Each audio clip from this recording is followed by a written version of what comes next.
Hello and welcome to glennzb TV for Tuesday, the show that puts glennzb into your virtual headset. Yes, I'm bringing New Zealand to the world and the world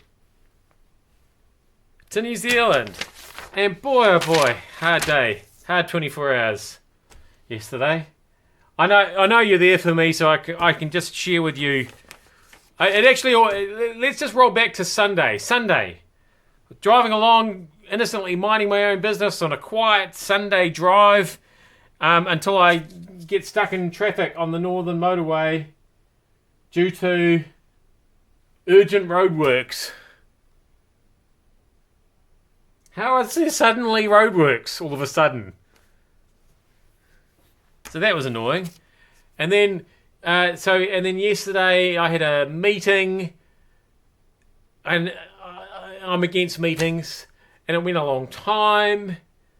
And I almost worked an 8-hour day yesterday. That's how long I was here in this building. The humanity. And then all I want to do at that point is go home. And it's very late, and I'm trying to leave, and I'm about to get out of the car park, and this is so if I can just walk you through it here.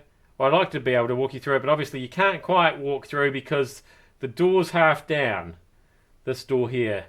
And that's my car. And normally what happens is the car goes up and that goes up. And so it went up and then it kept going up and then it went over the top of the bit that it's supposed to go around and then fell down with a crash down the other side. So there was me trapped on one side, freedom, the light at the end of the tunnel on the other side. And all I wanted to do was go home. I thought, jeez. Anyway, thanks for being there for me, guys. A problem shared and all that. I appreciate it. I really do. I just wonder if friends of the missing writer Khashoggi in Istanbul. This is turning into quite a mystery. This story. Anyway, this is one of his friends. And he's getting ready for his funeral. He's sure that he's dead because he was supposed to get married. And he hasn't turned up for that. And so he's gone. That means that, there's only one reason he wouldn't turn up for his own wedding. He must be dead. Or, just throwing this out there, or he didn't want to get married. That's another reason for not turning up to your wedding. I'm just saying, you've got to rule out all the possibilities.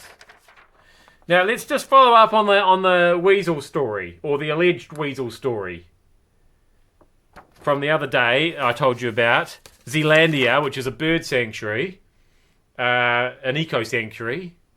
It's where they put all the ecos and try and keep them safe. In Wellington, they found some footprints. If you'll recall, we talked about this the other day. And they're pretty sure it's from a mustelid, which, as we discussed, is a weasel. And as we discussed the other day too, just ferocious, terrifying. If that doesn't send a chill down your spine. Anyway, mustelid footprints, most likely those of a weasel. So is it a weasel or is it... See, they still don't know. And apparently, what's really disturbing is that in my extensive research of Google Images, some mustelids look like this. Now, if you've got one of those running around in your backyard, that's cause for concern. That looks like something on Game of Thrones that members of some royal family would keep as pets and feed peasants to them for sport. Finally, I've got to admit, I'm quietly impressed by the bloke who climbed up the what's it called? The wind whirler. No, the water whirler. I keep getting the wind wand and the water whirler confused. Now, if you're not familiar with the water whirler, we've got a picture here. In fact, we've got a picture of the guy swinging from it.